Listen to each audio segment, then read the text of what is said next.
67 UP battalion NCC ने आज CATC 220 में कारगिल के वीर बहादुर ऑफिसर्स के साथ श्री राम स्वरूप कॉलेज में कारगिल विजय दिवस मनाया। इस अवसर पर 67 यूपी बटालियन एनसीसी के कार्यक्रम जो कि श्री राम स्वरूप कॉलेज में आयोजित किया गया था, इसमें कारगिल के वीर ऑफिसर कर्नल GPS कौशिक तथा veteran wing commander Mukesh Tiwari मुख्य अतिथि थे। इन दोनों वीर ऑफिसर्स को अपने बीच पाकर एनसीसी कैडेट्स काफ़ी उत्साहित हो गए। इनके आने पर camp commandant colonel Puneet Srivastava, एडम colonel JC Mishra, subedar major Ranjit Kumar और कैडेट से मिलकर अपने वीर बहादुर ऑफिसर्स का जोरदार स्वागत किया। अतिथियों ने बारी बारी से अपने जीवन में परिस्थितियों और खुद की लड़ाई का आंखों देखी दास्तान से अवगत कराकर सभी कैडेट्स के मन में देश के प्रति भाव भर दिया। इसके साथ ही कैंप कमांडेंट ने भी अपनी स्पीच में एनसीसी कैडेट्स को जानकारी देते हुए कहा कि 1999 में कारगिल युद्ध भारत की जीत की याद में 26 जुलाई को कारगिल विजय दिवस मनाया जाता है। इस ऑपरेशन में भाग लेने वाले सैनिकों के गौरव और वीरता को फिर से जगाने के लिए यह कारगिल विजय दिवस हर वर्ष मनाया जाता है। यह दिन 26 जुलाई 1999 को पाकिस्तानी सेना द्वारा कब्जाए गए पर्वत शिखरों पर भारतीय सैनिकों की जीत का प्रतीक है, जिसे कारगिल युद्ध के रूप में जाना जाता है।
कारगिल विजय दिवस जैसा कि आप सभी लोगों को पता है 26 जुलाई को मनाया जाने वाला है और ये पूरा हफ्ता हम कारगिल के वीरों के लिए समर्पित कर रहे हैं। National cadet corps Lucknow group UP directorate के नेतृत्व में हम लोग ने आज ऐसे ही दो वीरों को अपने बीच बुलाया है और ये हम लोग का सौभाग्य है और इन बच्चों का सौभाग्य है कि एक्चुअल ऑपरेशंस में हिस्सा लिए हुए दो भारत माता के वीर हमारे बीच हैं और इन्होंने आपने जैसा अभी देखा है 1 घंटे तक बच्चों के साथ में बातचीत करी है, अपने ऑपरेशंस के बारे में समझाया, एविएशन के ऑपरेशंस, फाइटर पायलट के ऑपरेशन, फाइटर पायलट की लाइफ और आर्मी एविएशन में तैनात ऑफिसर्स की लाइफ, जवानों की लाइफ और उस वक्त की परिस्थितियाँ, इन सभी चीज़ों के बारे में डिटेल में विस्तार से बताया है और मुझे यकीन है कि ये काफ़ी अच्छा मोटिवेशन रहा है कैडेट्स के लिए। इनमें से बहुत सारे कैडेट आई एम श्योर कि इस टाइम मोटिवेटेड हैं और भारतीय सेना का हिस्सा बनना चाहते हैं। तो ये याद दिलाता है आज का दिन कि एक साथी और भी था और हम सब के दिलों में उनके लिए इज्जत और प्यार हमेशा बरकरार रहेगा। तो कारगिल के बारे में बताना चाहूँगा। मैं श्रीनगर में एक हेलीकॉप्टर यूनिट कमांड कर रहा था, तो मई का महीना था, फर्स्ट वीक। तो मुझे आदेश मिला कि अपनी पूरी फ़्लाइट को लेकर मैं कारगिल में जाऊँ। मैं अपनी फ़्लाइट लेकर कारगिल में पहुँच गया और उस समय हमारे पास कुछ खबर थी कि कुछ इंट्रूजन्स हुए हैं कारगिल के पहाड़ियों में। तो सबसे पहला हमारा काम था कि दुश्मन का ठिकानों का पता लगाना।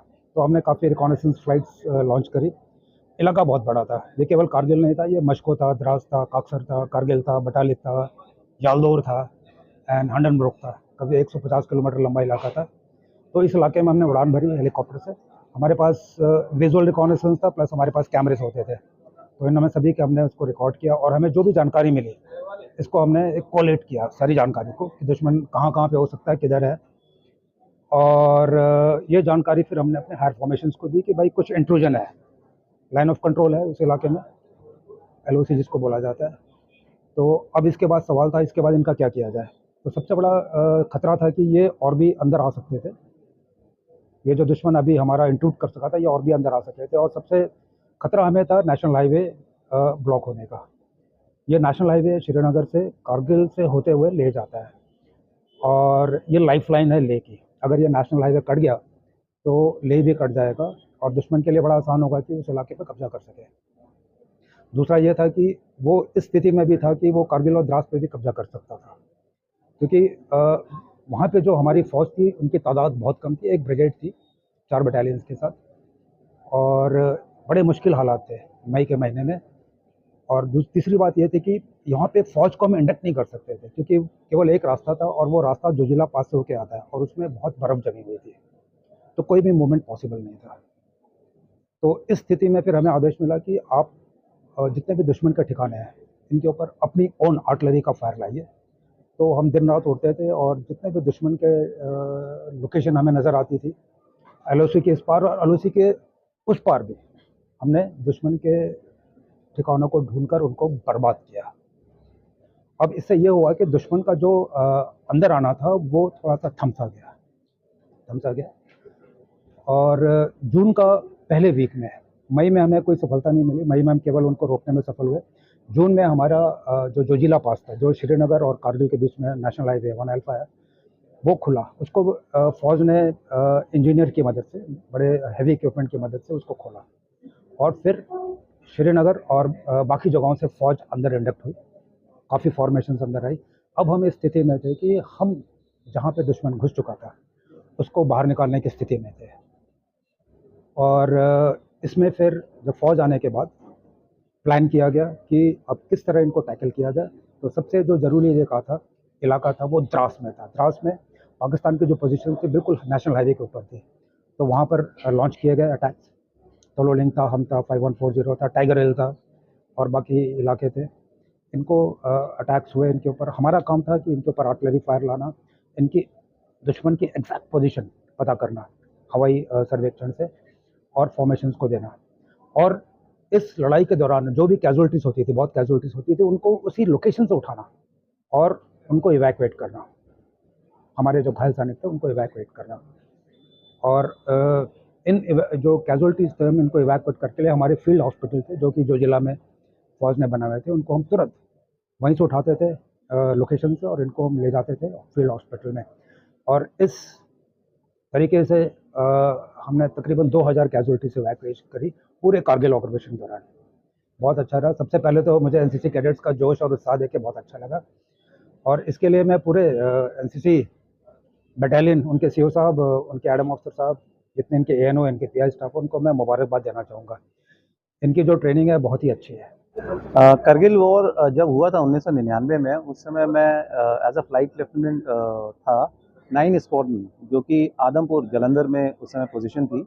और हम लोगों को आदेश हुआ था सरकार द्वारा कि आप लोग श्रीनगर मूव करें, क्योंकि किसी तरीके का उनको अंदेशा था दूसरी तरफ से, पाकिस्तान की तरफ से कुछ हरकतें होने का।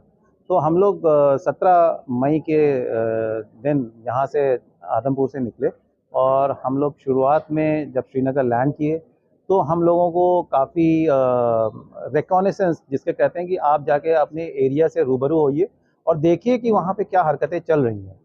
तो रिकॉनेसेंस की हम लोगों ने सॉर्टीज़ की। शुरू में आर्मी के साथ काफ़ी ब्रीफिंग्स हुई, उनको जो खबर थी, उनको जो इंटेलिजेंस प्राप्त हुई थी, उसको उन्होंने हम लोगों के साथ साझा किया। और फिर उसके बाद 26 मई से वॉर के लिए जो पाकिस्तानी सोल्जर्स हमारे लाइन ऑफ कंट्रोल को क्रॉस करके हमारे एरिया में थे, उनको भगाने की कवायद शुरू की गई। तो शुरुआत में हम लोगों को स्पष्ट निर्देश थे कि आप लोग सिर्फ इन्हीं को बॉम्ब करके इन्हीं को भगाएंगे और लाइन ऑफ कंट्रोल को क्रॉस नहीं करेंगे। हम लोगों ने उसी के अनुसार काम करना अपना शुरू किया। ये 1971 के बाद, और ये मेरे ख्याल से हिस्ट्री में पहली बार, इंडियन आर्म फोर्सेस की हिस्ट्री में पहली बार हुआ था कि एयर एलिमेंट पहले लड़ाई के लिए गया। तो 26 मई से हम लोगों ने अपनी बॉम्बिंग शुरू की। जहाँ जहाँ पे भी हम लोगों को इंटेलिजेंस के द्वारा प्राप्त थी सूचनाएं, वहाँ पे हम लोगों ने बॉम्ब गिराए।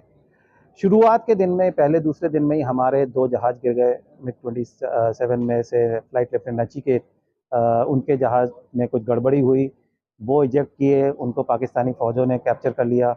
स्क्वाड्रन आहूजा जो उसी मिशन में उनके साथ थे, उनके जहाज़ को मिसाइल ने हिट किया, वो इजेक्ट किए, उनको मुजाहिदीन ने पकड़ लिया।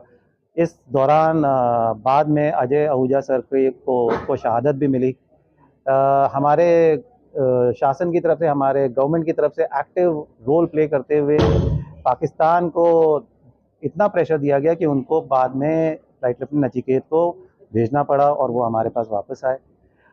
फिर ये लड़ाई काफ़ी दिनों तक चलती रही। मई के महीने में जाके हम लोगों ने पूरी तरीके से जो भी सेंगर्स मतलब जहाँ पे इन लोग क्या करते थे, इन लोग पहाड़ की चोटी में आके पहाड़ों के पत्थर बोल्डर्स से सारे एरिया को ढक के अपने आप को छुपा लेते थे गड्ढा खोद के। तो वहाँ पे जितने भी इन लोग छुपे हुए थे, इन सबको खदेड़ने में हम लोग कामयाब हुए और इनको वापस भेजा गया। तो ये एक बहुत ही अच्छा एक्सपीरियंस था हमारे लिए। गर्व की बात थी मेरे लिए कि मैं उस पूरे ऑपरेशंस में भारतीय वायुसेना का हिस्सा रहा और अपने नमक का हिसाब चुका पाया जो कि मैंने भारतीय सेना से प्राप्त किया था। सर, आज एनसीसी कैडेट्स के बीच में आप हैं, कई सारे सवाल बच्चों ने पूछे आपसे, तो कैसा लगा? बहुत ही अच्छा लगा। इनका एनर्जी लेवल इतना हाई है, इनका जोश इतना हाई है। इन्होंने बहुत क्वेश्चंस किए जिससे ये पता चला कि हाँ, इनके अंदर कितनी जागरूकता, कितनी जिज्ञासा है फ़ौज के प्रति और फ़ौज में आने के लिए कितना ये तैयार हैं। तो इन सब से बहुत ही अच्छा लगा और एक सेंस, अब चूँकि हम लोग रिटायर हो चुके हैं तो एक सेंस ऑफ सिक्योरिटी भी लगती है कि हाँ, भारतीय सेना का भविष्य एक उज्जवल हाथों में रहेगा जब ये लोग वर्दी पहनेंगे और भारतीय सेना में अपना रोल निभाएंगे।